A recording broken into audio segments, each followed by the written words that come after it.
Cari maklumat dan berita politik yang bebas, kupasan yang tepat, panas.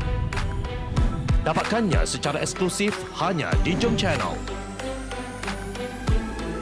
Komitmen kami, pentasan berita Isnin hingga Jumaat. Berbicara dan isu semasa, kami garapkan secara langsung.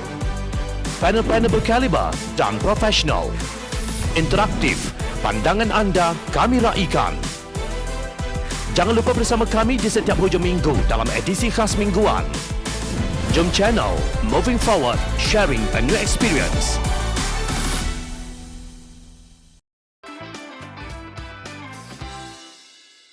Di manakah keramat UMNO bila bekerjasama dengan Bersatu? Menjelang pilihan raya negeri Melaka pada 20 November ini, pemimpin UMNO yang memegang jawatan menteri semakin kuat memberi tekanan agar UMNO bekerjasama dengan Perikatan Nasional.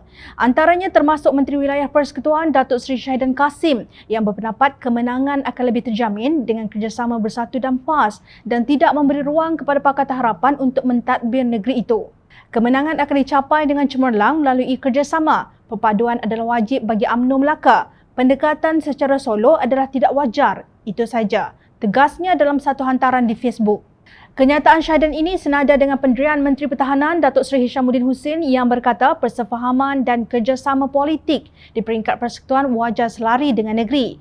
Kita semua berada di dalam barisan kabinet yang sama. Kerjasama politik yang kukuh antara parti yang mempunyai aspirasi dan matlamat yang sama wajar menjadi pertimbangan utama Barisan Nasional, khususnya dalam persiapan ke arah pilihan raya negeri Melaka, katanya pada 20 Oktober di Facebook miliknya.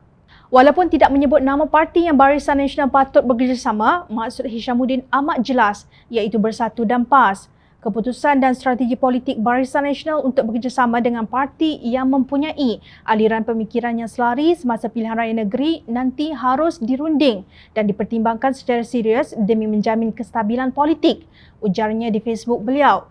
Sebelum itu, Menteri Komunikasi dan Multimedia Tan Sri Anwar Musa berkata apa jua pendirian yang disuarakan UMNO tidak boleh melihat kepada kepentingan parti sahaja tetapi harus melihat kepada kedudukan parti sebagai pihak yang memimpin kerajaan dan memerlukan kerjasama banyak pihak. Menurut beliau, sekiranya kerjasama itu ditolak, ia akan merugikan parti. Politik muafakat, perbincangan dan inklusiviti ini perlu diberi perhatian serius oleh UMNO, katanya seperti dipetik bernama. Namun, Presiden UMNO Datuk Seri Ahmad Zahid Hamidi nampaknya bertegas dengan keputusan Perhimpunan Agung UMNO. Untuk Bersatu, kita telah buat keputusan. Kita tidak akan pernah bekerjasama dengan mereka. Noktah. Tak lambat dah, dulu dah. Masa Perhimpunan Agung UMNO, kita dah buat keputusan kita. Itulah keputusan kita dan kita muktamadkan tidak akan bekerjasama dengan Bersatu, katanya lapor bernama. Sementara itu, Pengerusi Perikatan Nasional yang juga Presiden Bersatu Tan Sri Mahyidin Mat Yassin dilaporkan berkata pihaknya tidak boleh menunggu terlalu lama rakan di sebelah sana untuk membuat keputusan sama ada sedia bekerjasama atau tidak. Perikatan Nasional, kata Mahyidin, sedia berdepan pertembungan tiga penjuru pada pilihan raya negeri Melaka iaitu bertembung dengan Barisan Nasional dan Pakatan Harapan. Bagaimanapun, kata ahli Parlimen Paguh itu, pihaknya sentiasa membuka pintu kerjasama dengan mana-mana parti bagi memastikan pertandingan satu lawan satu dengan Pakatan Harapan pada pilihan raya negeri Melaka yang akan datang. Katanya jika UMNO tidak berminat atau lambat membuat keputusan untuk bekerjasama, ia akan menjejaskan hasrat Perikatan Nasional untuk mengatur langkah awal bagi menghadapi pilihan raya negeri tersebut. Bersatu, satu dunia sudah tahu ia memang parti yang tiada integriti mahupun maruah. Setelah mengecam UMNO sebagai parti cash is king dan kleptokrasi semasa kempen untuk pilihan raya umum ke-14, ia memberi UMNO dengan ghanimah menerusi scheme of things.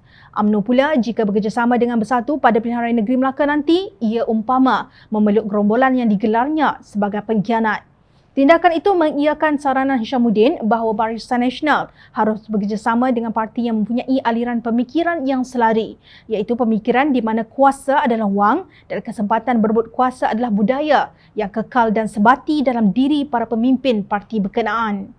Justru apa yang mereka sebut keramat itu sudah boleh dibuang di Lautan Hindi Selatan kerana ia tidak punya maruah lagi. Kita tunggu sejauh mana UMNO akan mempertahankan keramatnya.